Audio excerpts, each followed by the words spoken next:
In our sermon series, we're going to be covering one of those obscure Bible stories that that aren't mentioned all that often, and you don't hear them, I don't think, very much from the pulpit. But when you hear them and you read this story, you'll never forget it. It's a story that is one that will stick in your mind and your brain that you just will never forget. And maybe when I start talking about it, you'll be like, "Oh yeah, I remember that story. That's insane." Okay, well, now that I got your attention, maybe. We're going to stay in the book of Numbers, beginning in Numbers, chapter 21. If you're new with us, we're covering the time period when the Israelites are wandering in the wilderness, called Lessons from the Desert. And we're going to be focusing on Numbers 21, 22, 23, 24, but it's not covering everything in there. At this point, Israel's time in the wilderness is actually finally coming to an end. So last week we talked about their punishment, that they were punished for the not entering into the land that God had taken them to, into the promised land. And so God sent them and he said that you'll wander into the wilderness for 40 years because of your lack of faith, and that you'll never be able to enter in that land, that the adults, anyone that was an adult, was not allowed to enter in that land. So at this time, almost 40 years have elapsed, and all of the adults, everyone over 20, were about to pass away. And so God is beginning to send them back to the promised land, but a different route from the first time. On their way to the promised land, they had to travel through multiple lands that belonged to many different nations. Israel, though, politely, and I love this, politely asked to pass peacefully through these other nations on their way to the promised land. Okay, it'd be like if Canada was wanting to go to Mexico, they ask, "Hey, is it okay if all of the Canadians walk through America?" Similar, I guess. That would be kind of crazy, but similar situation. Okay, and so they asked peacefully if they could journey through it, and the Israelites promised to the inhabitants of the land they were traveling through that their livestock, all the people, everyone would not do anything to the land, that they would just walk on the roads, they would not drink from their wells, and they would not walk through their fields, they would just stay on the roads. Now, that is insane. We're talking about like 2 million people, and then I don't know how much livestock.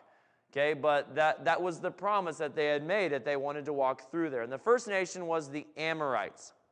Numbers 21, verse 23, tells us instead of allowing the Israelites to pass through their land, the Amorites attacked them instead, because they feared that they were going to have the same fate that happened to the Amalekites.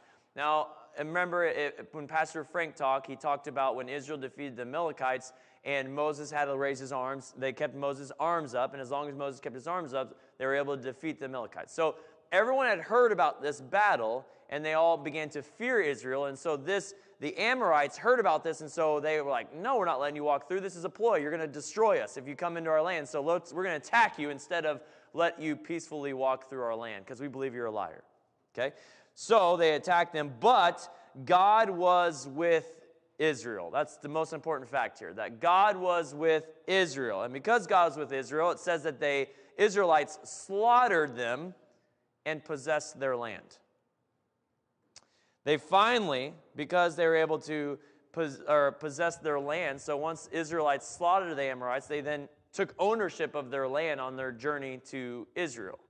Okay, this is finally, they had a permanent land. They had never had permanent land before. Even Abraham was wandering in that land that God had promised him, but he was a wanderer.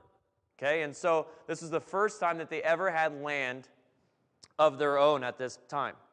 But this wasn't the promised land that God had promised them. So they pressed forward and still kept that land of their own. So it was like their extra land, okay, on their way to the promised land. Then the king of Bashan threatened more war after seeing what the Israelites had done to the Amalekites and the Amorites. And so this king Bashan was like, "Oh boy, I got a problem. I see their trajectory, and then we're next." And so he decides again also to attack because of what he sees happens to his neighbors. Numbers 21, verse 34 through 35. We're going to follow along with me if you'd like to. It'll be on the screen behind me, or you can use whatever device you want to use, or the Bible. "The Lord said to Moses, 'Do not be afraid for him, for I have handed him over to you, along with all his people and his land. Do the same to him as you did to King Sihon of the Amorites, who ruled in Heshbon. And Israel killed King Og, his sons, and all his subjects. Not a single survivor remained." So the next nation went against Israel, but God was with Israel, and Israel did not want to fight any of them, but they wanted to fight, and God destroyed them. Israel then occupied their land also. Do you see that, getting it? Israel is gaining land. Okay? The land that God was giving them has expanded, but again, this is not the promised land that's on the other side of the Jordan River. It was on the other side. This land still becomes, though, a part of Israel's possession. Okay, I think I have a picture of the land. Thank you. Okay, so this is their journey up. I know I got my laser pointer here. Thank you, Jenna, if you're watching. But anyway, so the first time that they went through, this is the desert area. This is Canaan right here.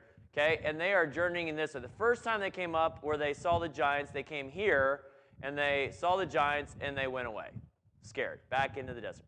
This time, God is taking them up this path where the dotted line is, okay, and they're just kind of taking out each of these. Now, I notice you don't know this, but if you can see this, the group of people right here in Edom, they are descendants of Esau, okay? Now, the next one, they are descendants of Lot, Abraham and Lot. Okay, and so then they finally are up here in this area, and they're, which is where our story takes place. Okay, so they're collecting these lands as they go through here, as God sends them out. Okay, and then the next one, next slide, please. So this is all the tribes. There are 12 tribes of Israel. Okay, 12 tribes of Israel, and this is the land that they are taking possession of in our stories that we're reading today. And there are a couple of tribes of Israel that decided, hey, you know what? Someone's got to take possession of these lands that we've gotten from war. They may not be the promised land, but they actually said, you know what? I'd rather, instead of dividing this between 12 people, I'd rather take this land and have a lot more land. And so they asked God, can we possess this land as our inheritance? And God said, yes. So these are 3 of the tribes. This is not the promised land, but this is the land that these tribes end up taking for themselves. Okay, a little history lesson for everybody. So as we continue on, then in the book of Numbers does something I find very interesting. It takes you to a little behind-the-scenes adventure, okay? And I'll explain kind of what I mean here. There's a good chance that what we're about to read and cover is not known by Moses or the children of Israel, okay? That they don't have any idea that this is going on, but yet we get a sneak peek of what's happening outside of what's happening in Israel. So what's happening in Israel, if you want to read about this, while they wait on the Jordan River, on the east side of the Jordan River to attack Jericho, which is the book of Joshua, read Deuteronomy, and this is that time that they're there. But Numbers then kind of segues to a scene that's happening outside of what's happening in Deuteronomy and Joshua, okay? And so, but God was at work. Even though the Israelites did not know what was going on, God was at work on a different front that I want to talk about today, clearing a way for the Israelites. This story is all the proof that we should need to believe that God is clearing a path in each of our lives without us even knowing it. There are things that God is doing right now to clear a path in your life that you have no idea He's doing it, but you're going to benefit from it if you are surrendered and you believe. But He's doing this work. And so this story is that proof for me to have that understanding in my life. And we may never know all the things God does behind the scenes that help us get to where He's wanting to take us. While the Israelites are camped waiting on the east side of the Jordan, there is a king named Balak, who saw all that was taking place with his neighboring nation. So it was that nation at the very top in that picture. So he began to look for other methods to ensure he would have victory. Clearly, he's not that dumb because he saw, okay, my neighbors are destroyed for attacking, so I need to go a different route. I need to figure something out so I make sure I have victory. So he comes up with an idea of cursing the people of Israel. And to do that, he calls on a man named Balaam, a spiritual man for hire. Is that name? Maybe some people are like, oh, this story. Balaam. He's referred to as a prophet, but he's not an Israelite. So for me, that's like red flag. Wait. Hold on, what? How can you have a prophet, a spokesperson for God, Yahweh, the God of Israel, and not be someone that is an Israelite? And is he an actually legit prophet? I hope this doesn't offend anyone, but I'm going to say it anyway. This man, Balaam, in studying him, he reminds me of a TV evangelist. He presents a message. He's very famous. He has spiritual capabilities. He gets paid very, very well. Then he leaves on his private jet and goes back to his mansion. Okay, well, Balaam doesn't have a private jet, but he probably had a chariot, and he went to a big house. See, Balaam has very similar characteristics to what I see many TV evangelists have. In Numbers chapter 22, verse 6, it says, I know that blessings fall on any people you bless, talking about Balaam, and curses fall on people you curse. So the king Balak had confidence when he called out for Balaam to come help him because he knows that Balaam gets the work done. He had seen and heard that Balaam can do what he says he's going to do. See, Balaam is a prophet for hire. And as we will see, his heart is not right with God. But before we dismiss Balaam as unworthy and not worthy of our consideration, I'm telling you right now, don't do that. Micah chapter 6, verse 5 says, don't you remember, my people, how King Balak of Moab tried to have you curse, and how Balaam, son of Beor, blessed you instead? In other words, Micah says you can't forget Balaam. You can't ignore him because he is a tremendous lesson for God's people and for us today. And God does use him and speaks to him as he would speak to a prophet. There's actually more said in Scripture concerning Balaam than about the mother of Jesus, Mary. There's more about Balaam than there is about probably 8 of Jesus' disciples, 12 disciples. So he is an important figure that we have to listen and respect. King Balak sends a message asking to hire Balaam, as we discussed, and for a very handsome price for his services. Apparently, this prophet had a very wide reputation in his day to get results. They said to him, as they came to Balaam, Balak has sent us, and he wants us to engage in requiring about your services. And he wants you to curse these very dangerous people that have come out of Egypt and are taking over all of our lands. They had victories everywhere they met their enemies. And we'd like you to come and help us so we can have victory. Balaam initially sounds pretty genuine in his response. In Numbers 22, verse 8, it says this. This is what Balaam says. Stay here overnight. In the morning I will tell you whatever the Lord directs me to say. So the officials from Moab stayed there with Balaam. See, Balaam tells the king's men to stay the night and that he would report what God says to him the next morning. Again, on the surface, this seems like a great response for a prophet. I would expect this to be a prophet's response. Let me go seek God's guidance in this, and then I'll give you what God says. And this would be something that I would encourage each one of us as a little quick teaching segment. This should be the same response each of us should have in seeking any decision that we need to make in our lives. Okay, before I make this decision, let me ask the Lord what he would want me to do. It's a perfect thing for each believer to do. But remember what Balaam is asking.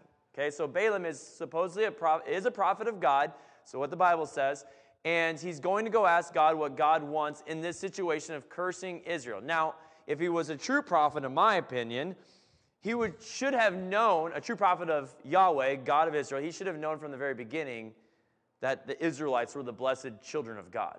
So this is where that disconnect I'm having in doing this story and understanding who Balaam is. But it's not the issue for today.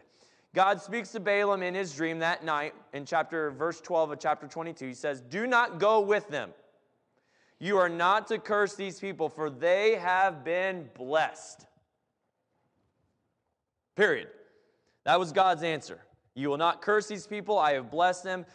Now let's look at Balaam's reaction. And I have to just confess that I was a little taken off guard because I'm, again, struggling. I want you guys to understand I'm struggling with Balaam, understanding Balaam and who he is. And so I was taken a little bit off guard. In verse 13, it says, the next morning Balaam got up and told Balak's officials, go on home. The Lord will not let me go with you. He says, I can't go. So basically he says, I can't go. God has forbidden me to go. I won't go.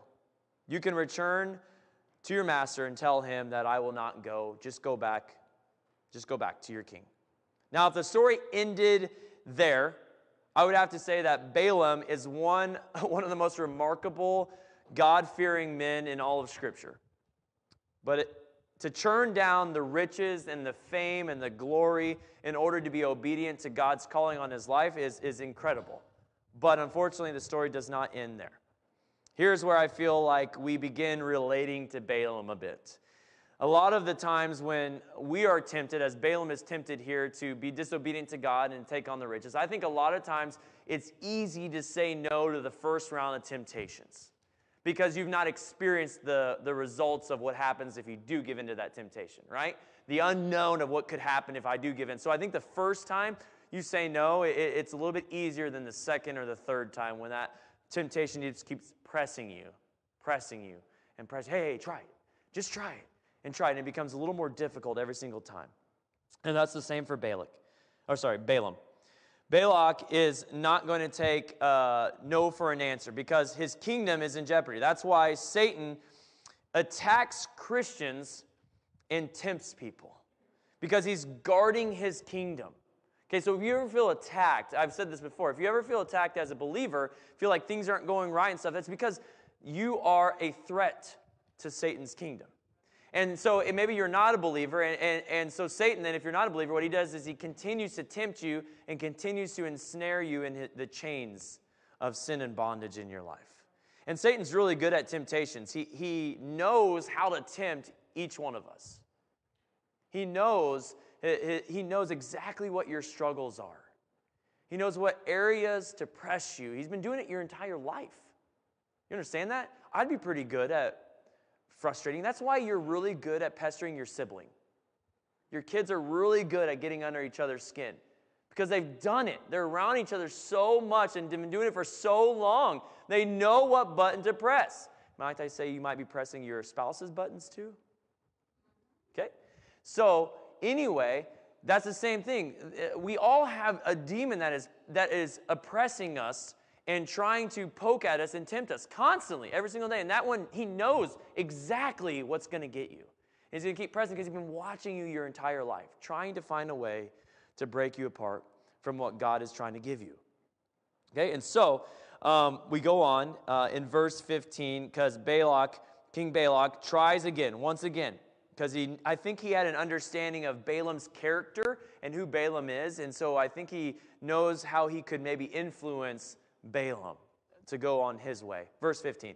Balak tried again. This time he sent larger number or of even more distinguished officials than those he had sent the first time. So the next time he sends even more important people to show Balaam just how important he is to this whole thing. Then he goes on in verse 16. Please don't let anything stop you from coming to help me. This is what the king says. I will pay you very well and do whatever you tell me. Just come and curse these people for me. They make him an attractive offer, just so you know. And then verse 16 and 17, Balak again ups the ante, and he decides to offer Balaam even more. And Balaam has a very interesting response in this one, verse 18 through 19. Even if Balak were to give me his palace filled with silver and gold, I would be powerless to do anything against the will of the Lord my God. But stay here for one more night, and I will see if the Lord has anything else for me to say. Why does he say this? Why does he say if he would give me a palace full of silver and gold? Why does he even bring that up? Because I believe it's because that's what he wanted and desired. I think at the root of it, I think that's the root of his desire. I think it's a subtle hint to the king of what he truly wanted out of all of this. Like if he could get his way, that is what he really would want, a palace full of silver and gold. And so, because why even mention that? Why not just say, no, not helping you, God spoke, I'm done talking to you, not helping you. God has blessed these people, I'm not going to do this. But I think it's what he's thinking about. I think it's the pull on his heart of, man, I really wish I could get paid. I love when I get paid a lot. I love my private jet. I love my mansion. I love what I get whenever I do these things for people. And so I think that's what he's thinking about. And why does he ask the men to stay the night when God has already told him in the first dream what his answer is? Because again, I think he desperately wants God to say it's okay to curse the Israelites so that he can get paid. But God had already said, I don't want you to go, and you're positively not going to curse my people. And that should have been it. If he was a true prophet of God, that should have been it. Should have been over. You've already said what God said, but that palace filled with silver and gold may warrant another inquiry of God. See maybe if God changed his mind for Balaam's benefit. So let's try it one more night. Let's let the guy sleep again, and maybe God will change his mind, and I can now curse and get paid. Once again, Balaam hears from God in the dream. Verse 20, it says, since these men have come for you, get up and go with them. But do only what I tell you to do. So, as I read this, did God change his mind? Now he's letting him go. What's the difference? How come the first time he said, no, absolutely not. Now God's saying, go with them. I thought, I don't believe God changed his mind, if you want my opinion. I don't believe God changed his mind. I think he was allowing Balaam to see what happens when he follows his sinful desires of his heart. He wanted Balaam to learn from this experience and learn when you strive after the things that you're struggling with, your sins, what the result is. It wasn't God's desire to let Balaam go. He already said that the first dream. But Balaam was forcing his way through a shut door that God had closed. God had shut a door, and Balaam was out on the other side, shaking that door. God, let me through, let me through. Let me curse the Israelites. Allowing him to go did not affect the direct will of God. God wasn't going to allow him to curse the Israelites. No matter what happened, God was not going to allow him to curse the Israelites. But he was going to allow Balaam to learn through this. He was going to allow Balaam to go through with his desires and not stop him from going through what he was really, truly desiring. But it looks like God was okay, again, with allowing Balaam to learn from his mistakes. It's kind of like often when you have little kids and you tell them not to do something, and like, don't touch the oven. Don't touch the oven. It's hot. Don't touch that. It's hot. Or don't eat that food. It just came out of the oven. It's too hot. Don't put it in your mouth. And what do?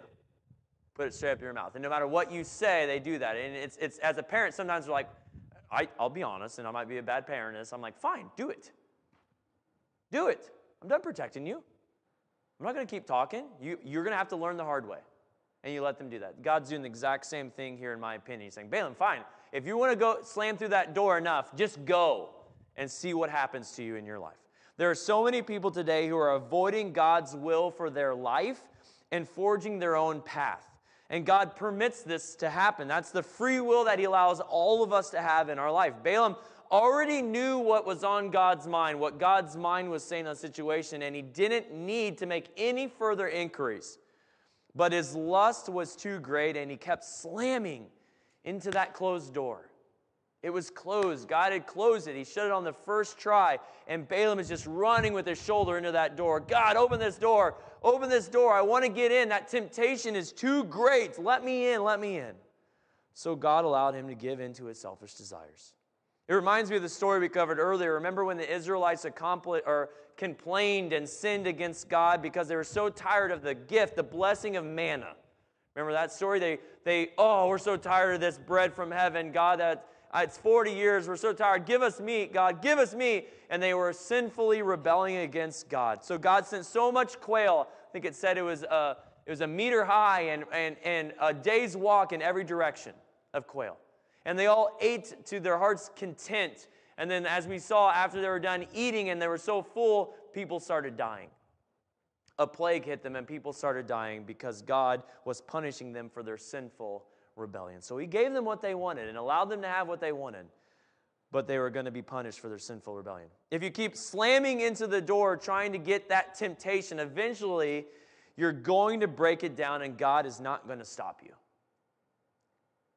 There are a great many Christians who can testify to this fact of experiencing this in your life. I can't tell you how many doors I have crushed and broke down because my sinful desires, God had put things in my way, put stumbling blocks and things that just start in front of me, and where God is saying, don't do that, and I'm like, avoid, and I keep going. And I guarantee you, if I were to give everyone an opportunity, most of us would raise our hands in agreement of times where God has tried to stop us, and we just crush that door down, going after our temptation. The question is, do you want God to give you every desire that you have, or do you want Him to have His way in your life? That's the question. God, give me my desires, all my desires. Give me everything I want. Or would you rather just have His way in your life, God's way in your life? That's the prayer of Jesus. Jesus prayed this Himself. He said, not my will, Lord, but yours be done. That was that the Father's will be done in every circumstance. Balaam is being permitted to go, but God is going to warn him with every step along the way. Why? Because that's how good God is. God may let us slam through the door and to break the door down, but all throughout the way, God is going to cry out to us and try to stop us. He's going to give us an opportunity to turn around and turn back. And He does that, the same thing, because He loves us. He does that for Balaam, and He does it for us, because He's a good, loving God. Chapter 22, verse 21 through 22, it says, so the next morning Balaam got up, saddled his donkey, and started off with the Moabite officials. But God was angry that Balaam was going. So He sent the angel of the Lord to stand in the road to block his way. The reason Balaam can't see the angel of the Lord is because he is thinking of his payday. That's all he can think of is the flesh, the thoughts of the flesh, and desiring that payday. He isn't thinking of the spiritual things. He's just focused on the flesh and what he desires most in this world. So he can't see what spiritually things is happening around him. He shouldn't have been going with them in the first place, and certainly should have been listening and seeking God, His leading in all of this. Because what did God say to him? That you do only what I tell you to do. So if that's your command, is to do only what I tell you to do, what God says, then what should you be doing? God, what do you want me to do? God, what are you saying to me? God, what do you want? So you're in tune with the spiritual, but that's not where Balaam is. He can't see the spiritual because he's focused on the flesh. He wasn't looking or listening. Balaam had a message from God, but he was being controlled by the things of this world. How many of us have that same problem today? We have the greatest message ever, the gospel of Jesus Christ. We have a message. God gave Balaam a message. God has given us a message, the gospel of Jesus Christ, that He has come to redeem the world and to save the world, that all may know Him and be saved. We have that message. All of us know that message. But we are too focused on what we can get out of this world to never share that message from God. We are too distracted with this world that we can't sense and follow the Spirit's leading in our lives, just like Balaam. Beginning in verse 23, something amazing happens along the way in his journey to Moab. The donkey sees the angel. I'm going to kind of sum up a part of it. The donkey sees the angel and will not go. And so Balaam starts beating the donkey. And it happens about 3 times, where he beats the donkey, and the donkey lays down. The donkey won't go, and he beats him and beats him and beats him. And then we'll kick off in verse 28. Then the Lord gave the donkey the ability to speak. Teenagers, did you hear that? The Lord gave the donkey the ability to speak. And the donkey says this, "What have I done to you that deserves your beating me 3 times?" It asked Balaam. "You have made me look like a fool," Balaam shouted. Can you imagine that conversation? "If I had a sword with me, I would have killed you. But I am the same donkey you have ridden all your life." The donkey answered, that's a wise donkey, "Have I ever done anything like this before?" "No," Balaam admitted. Then the Lord opened Balaam's eyes, and he saw the angel of the Lord standing in the roadway with a drawn sword in his hand. Balaam bowed his head and fell face down on the ground before him. 3 times the donkey saw me and sheed away. Otherwise, I would certainly have killed you by now and spared the donkey.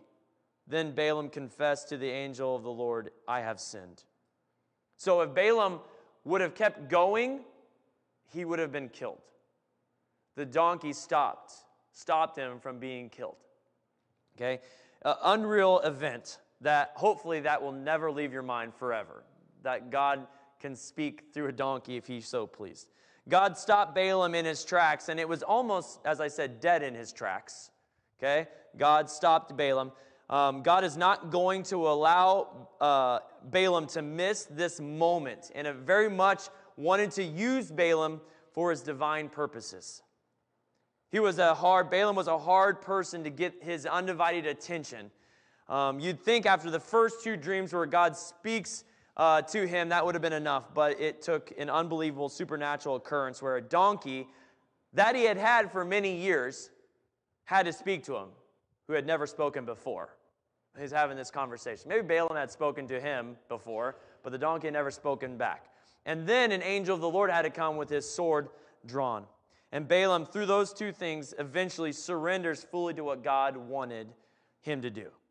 Evidence of this can be seen in the following encounters that Balaam has when he arrives to the Moabite king Balak. 3 different times King Balak takes Balaam to different pagan worship altars where Balaam is supposed to have these sacrifices and then curse the children of Israel that are down in this valley surrounded by mountains on every side.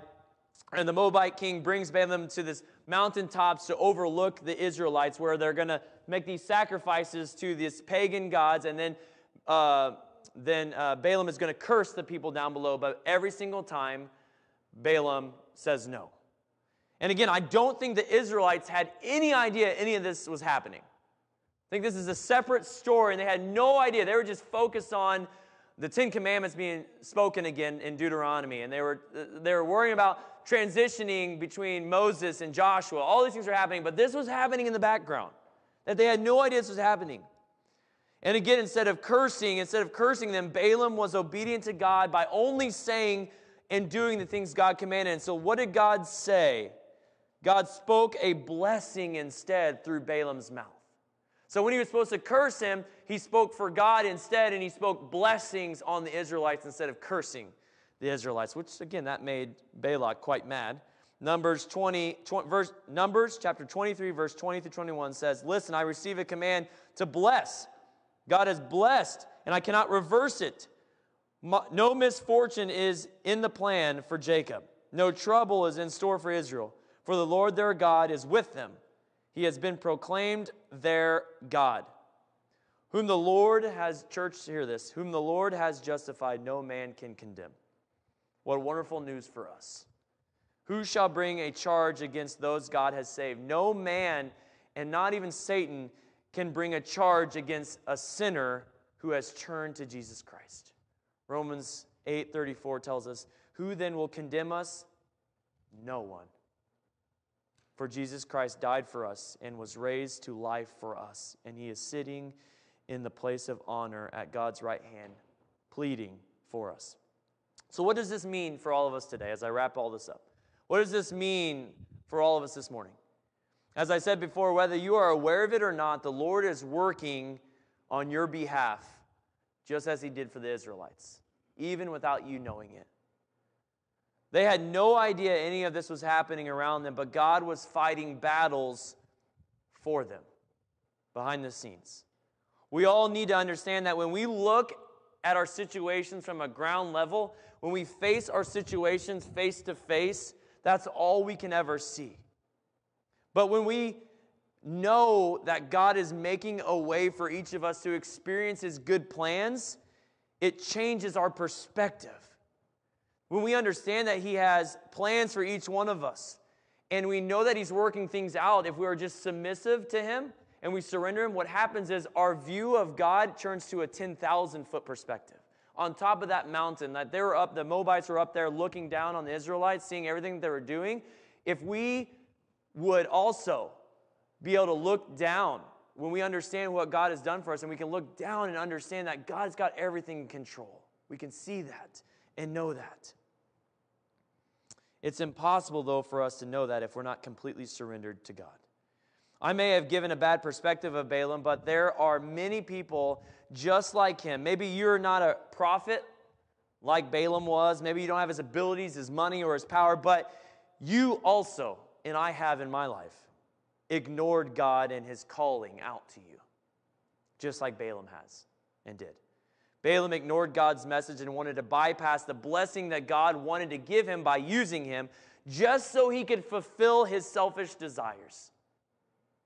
I wonder how many times we deny and ignore and tune out God and his message to us because we care more about the things of this world and what the world has to offer. We are distracted by entertainment, so we can't hear God. We're distracted by our desires of the flesh, the things that we want in our life, so we can't hear God. We're distracted by our routines of life where we don't give God any time because we got to do everything on our routine or it throws off our life. And the whole time God is just sitting there speaking to us, telling us how much he loves us, how much he wants us, how much he wants to use us, how much he wants to give us, and we tune him out for the things of this world. The loudness of this world drowns out God's message, and we let it because we don't listen, and we let the loudness drown out God. Like Balaam, we run through stop sign after stop sign that God is throwing up at us, saying, "Stop! Hear me!" And we bulldoze those shut doors that God puts out in front of us. God purposely shuts doors so that we don't go through them and don't experience them. Things he doesn't want us to do. Maybe bad relationships, maybe bad jobs he wants us out of, maybe friendships, whatever. We bulldoze through them because we want that what's on the other side so much more than we want to honor God. And so we bulldoze through doors that God is trying to shut for our own good, just to gratify our desires over what God wants for us. God tried to stop Balaam, but it took a donkey talking and an angel wielding a sword for him to stop. God loves us enough to go to any lengths to get our attention. He will not stop to get our attention. Sometimes he allows us to go through hardships and hard times just so that we will stop and seek him out. Sometimes he'll allow people that we love and care about to get sick with cancer. He'll allow people that we love and care about to lose jobs and all these things to go through hard times just so that we will stop and quiet our hearts and maybe listen to him. I can't tell you how many godly people I've had encounters with. I have a friend right now who's one of the most godly men I've ever met in my life. And I asked that you would pray for him. And he has cancer, and it was in his head. First it was in his head, now it's gone down and all over his body. And so he's probably not going to live long. And so many people are like, why? Why would a good man who's always followed God have to go through something like this, go through cancer like this? And I'm a firm believer that God will allow, especially Christians, my friend is going to heaven. I have no doubt in my life. He's served Christ the whole time. I know he's going to heaven.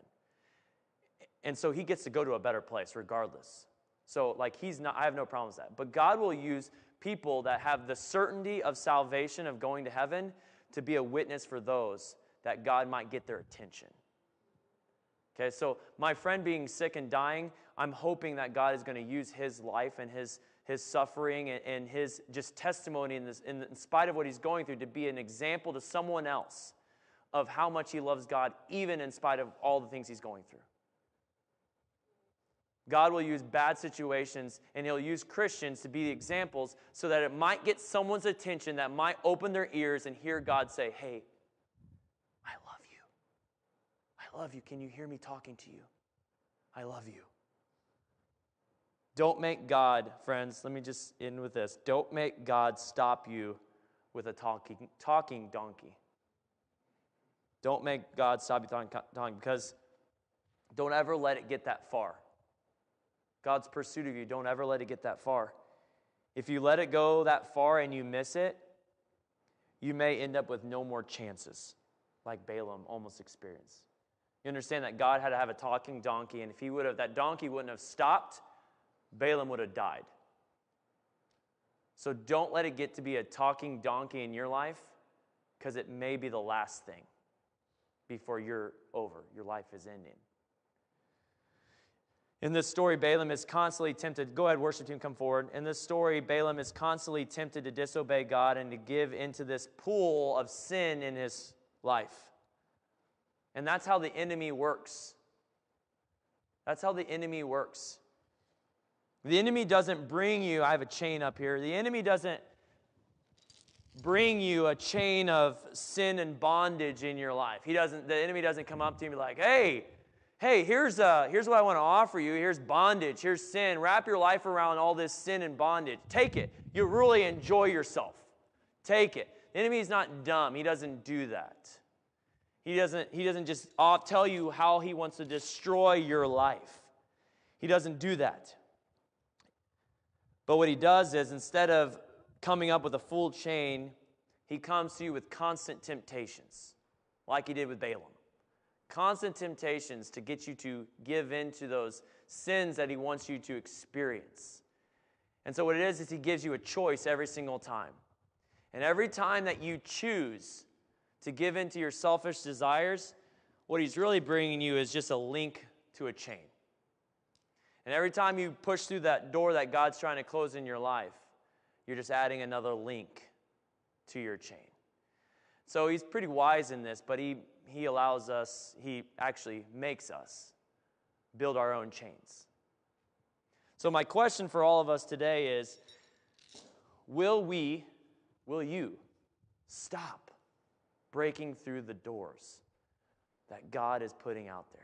Will you open your ears and listen to a good, loving God who has got great plans for your life? He even had great plans for Balaam, who was not an Israelite.